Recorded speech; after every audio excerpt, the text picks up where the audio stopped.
Good morning, guys. My name is Crystal, and welcome to my YouTube channel. Um, Today is Friday. It's still quite humid, but it looks like we've had some rain overnight here in Rochester. Um, so it's the start of another day. I've just made myself a cup of coffee. And let's start, shall we? So, I'm at home at the moment with my lovely dog Max. My two cats are in the bedroom there and they've just been fed. My cat is getting better, but she's losing a bit of fur, or she's lost a bit of fur. So I think that's because she got very, very thin, and she'd been wandering the streets for about 3 weeks, not eating or drinking. So it's a matter of trying to build her up with food. She's an older cat, so it's going to take a while. She's getting there. But it's taking time. She's still frightened. Like if there's a really loud noise, she'll go and hide and cower somewhere. It must have been tough wandering the streets for a cat that was starving, hungry, or locked in somewhere. That's another thing. I thought maybe she'd got locked in somewhere and trapped. Because you hear horrific tales of cats going missing and getting run over and things like that. I was worried for 3 weeks. And I've wandered all around the area, and I can only think that she may have been locked in a garage or stuck somewhere and managed to get out. But I don't think she'd been fed, and when she came in, she was drinking. Really, she was really thirsty. So I fed my cats. I've got to write up my diary. I couldn't find a pen last night, and I've been exhausted since I went out to Strood the other day. I've just been so tired, and it is hot. It is very humid. It's very, very warm for September. It's absolutely stifling. It's rained as well, but it's still humid. I won't be surprised if later on we do get thunderstorms or something. I'm quite surprised that near October that it is. The heat inside my flat feels like it's a summer day. I don't know if that's a combination because I'm getting hot flushes and it is hot, or it is hot. I'm not sure. So let's go back to yesterday after I came back from walking Max. So I did that last video last night, and then I went out after it. I went out on my own outside the front of the building and threw a bag of rubbish in the bin. And it's all nice and clean in the bin store now. The rubbish has been got rid of. Walked over the road and I went straight onto the field. And there was people going into the co-op, people parking their cars to go into the co-op. And then I walked onto the field. I'd taken my brand new torch, which is really, really bright, so I could see right in front of me. And me and Max went on our way, walking around the field on our own. And I like my music, so so everybody feels scared and afraid. You don't know what's lurking in the bushes, do you? You don't know what. We all have our unknown fears of the unknown.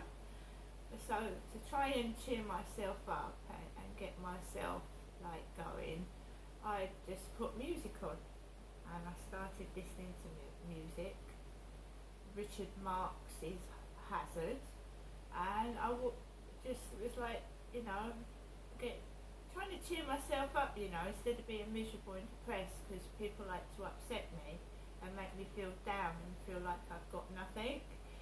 So I was like wiggling my torch and jiggling about, and me and Max were having fun in the field. And then when we get to the top of the field, there's these two sharks shiny eyes staring at me out of the grass. And my God, they were like silver, shining silver in the undergrowth. And they were following me and Max for a bit. It wasn't a dog, because there was no people on the field at all, just me and Max. And it was either a fox or some other animal. And me and Max, we walked off the field, and then we walked down the road, and it was so busy. Busy. I'd spoken to someone on the phone before I left the flat, and you know, whatever I say to someone on the phone comes back to get me every time I go out after taking a phone call. I don't know why, whether someone's listening, whether the phone is bugged, I've got no idea, but whatever I say in my flat ends up happening outside. And it's been going on for years, since 2006, when I remember it happening at Stanley Road in Gloucestershire. I was told I was mad, but I said my phone was bugged to somebody, and they said I was mad, and I'm not mad, because it's transpired that a lot of people's phones have been tapped and bugged, and they're not mad. It's been proven to be true. And I said, my phone is bugged, I know it's bugged, because every time I went out of Stanley Road, what I'd said on the phone, like here, happened. So you might say, oh, I don't know how to explain it, but when I was talking to, I told you what happened yesterday. I was going around the field on the phone, and I was talking about my doctor, and then that car appeared behind my back with a guy that looked like my doctor in it. Things like that, which may be a coincidence, but there's too many coincidences for it to be a coincidence. And also, I used to have really long hair right down my back, really long curly hair. And when you get older and you go through the menopause, your hair thins. But I did have my hair cut right short, as a lot of women do when they get older. They've had long hair, tired of looking after it. You go through the menopause and you cut your hair short. But I did have long hair right down my back, and it was my natural hair. And a couple of my sons take after me. They've got really, really curly, thick hair, because my father had really, really curly, thick hair. And when he died, he had long hair. He had long, grey, curly hair down to his shoulders. I'd be in my flat or safe house, and I would wash my hair and wrap it up in a towel before I went out. And then I'd go out of my house, and then I'd see a hearse. I saw a hearse when I went to Strood. It was an empty hearse. A hearse had come down the road. Then I'd feel scared and want to go back inside, but I didn't. And then a woman would be stood on her doorstep, like taking the piss, with a towel round her head, like I'd just done my hair. And I'd feel a bit weird and a bit upset.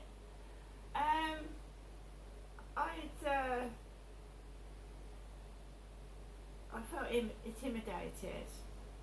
I'd actually gone to the Citizen newspapers about the state of the house, and the safe house that I was living in, it was dangerous, it was falling apart and very, very dangerous. So I'd gone to the Citizen, because I'd been to shelter and they'd not really done anything, and a guy came out with a camera, and he'd taken a photograph of me and my baby outside the house. And they said they was going to print a story, but they never did. They never printed anything, and I was left in that house for months afterwards. So things have gone on I can now explain them without feeling intimidated and frightened. But I do feel that my life is being spied on, and it isn't fair. I can't spy on other people. I wouldn't want to. I wouldn't want to invade someone else's privacy. So why is someone being allowed to do that to me? Why is someone being allowed to spy on me? And I do feel as if I'm being spied on by Big Brother. And that is how they know when I'm leaving the flat, where I'm going, and they put these silly people that look like extras in shops, including the co-op.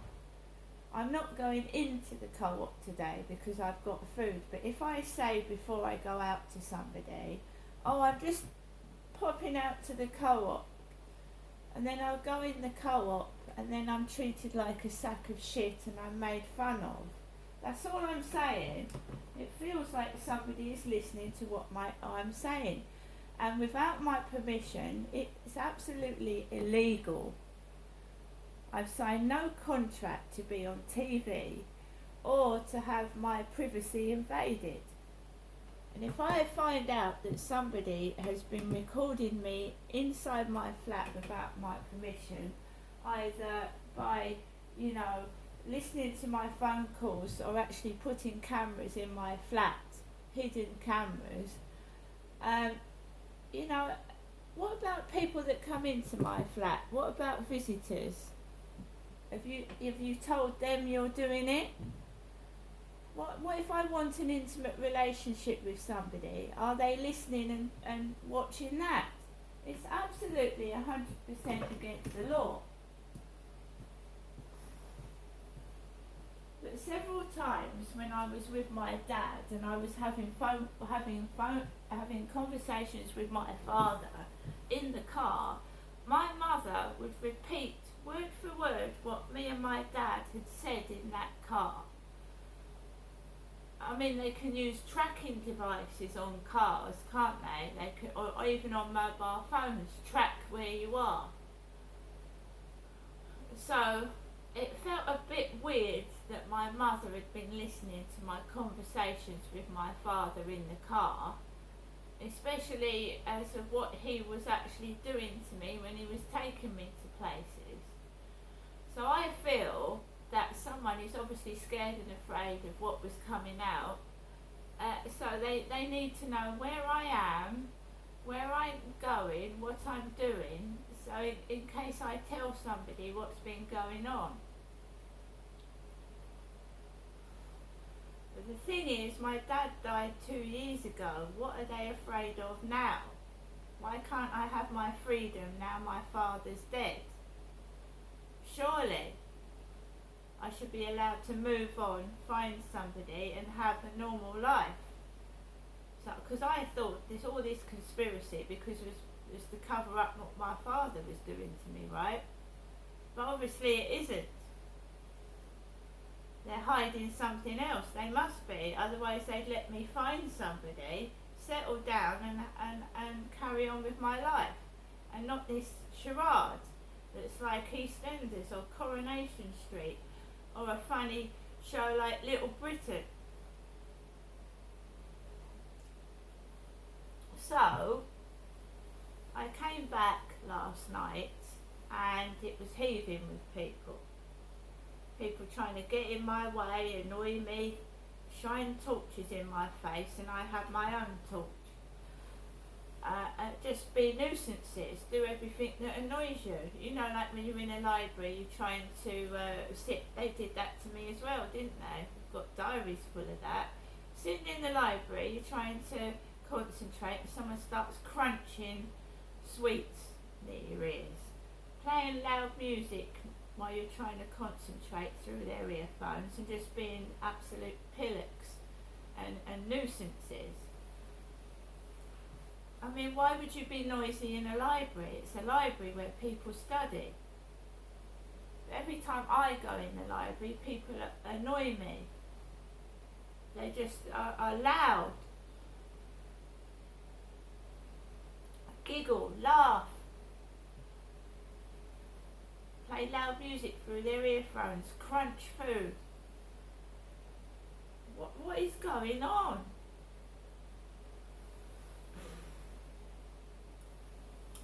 So, before I'd gone out, somebody rang my buzzer. Number 5. I live at number 5. I don't live at number 1. I don't live at number 2. I live at number 5. So, a delivery driver rings my buzzer last night. But it's not a parcel for me. It's not a parcel for me. It's a parcel for Tracy. It's a parcel for Tracy.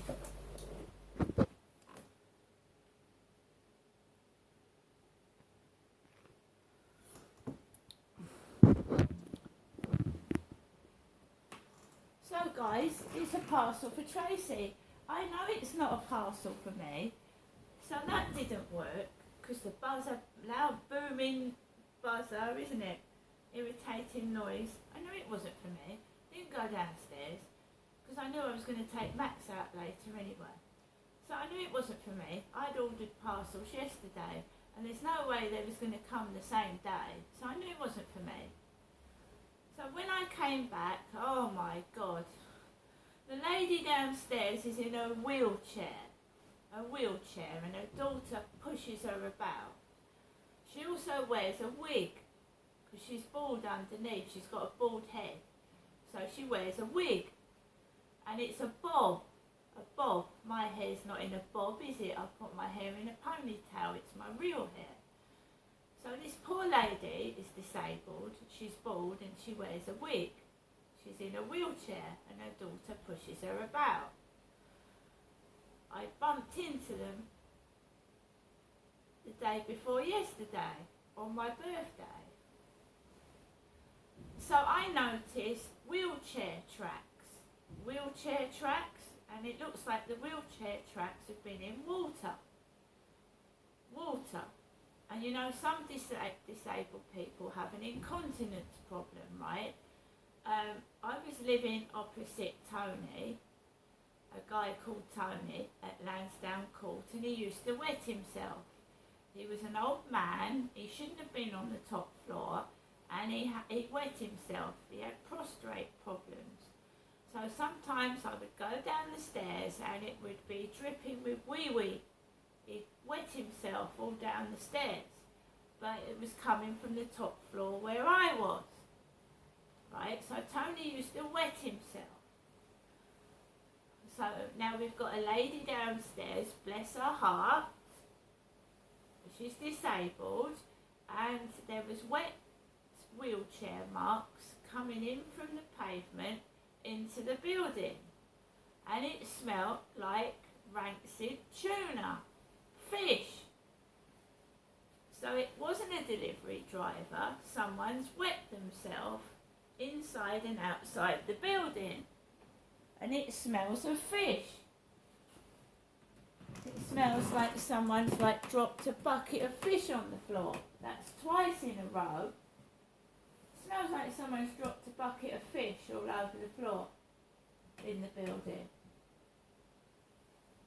Because they're trying to make out it's me, and they were doing that in the library as well. They'd send in people that hadn't had a bath for about 6 months, and they used to come into the library smelling of rancid underpants. And then they would leave the library, and a couple of lads would come in and they would say, "Oh, there's a horrible smell in here. There's an horrible smell." And on one occasion I had to call my son because I was being bullied in the library, and the smell was not me. Now I'm thinking this is an ex-partner that is pissed off because I told them I didn't want to see them anymore, and he's doing this to me so that I can't find another bloke. That's what I think. That's what I personally think. But for 2 nights in a row, I have almost been suffocated with a horrible, it smells like someone's dropped a bucket of raw, smelly fish on the floor of the flats. And it makes you heave. And I've got, my nose is stinging. It's made my throat clog up. And it's a horrible smell. But I know you can't help someone that's incontinent. They wet themselves by accident. You can't help that. But the smell makes you gag. And it's not a nice smell. It's like someone, when they poo themselves, or your dog accidentally poos somewhere, it makes you feel sick and gag, doesn't it? Well, I got into my flat and I almost threw up on my birthday because the smell was terrible. But this has been going on too long. I've got a shower. I bath every 2 days. I wash my hair. Anybody that watches my videos sees that I sometimes change my clothes 3 times a day. So did my sister. She used to get the same thing happening to her. I just want happiness. I don't want money. I don't want someone with huge amounts of money. I would like to find somebody to have a chat with and get on with my life.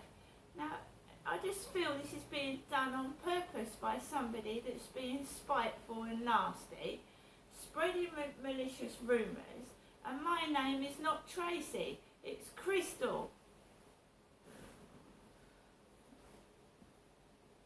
And at the moment, you know, I am not in a wheelchair. I don't use a wheelchair. And my daughter doesn't live with me. My daughter lives in Gloucester. So no one's looking after me. Right, I'm going to do another video after this one because I like to remember people's birthdays. See you later.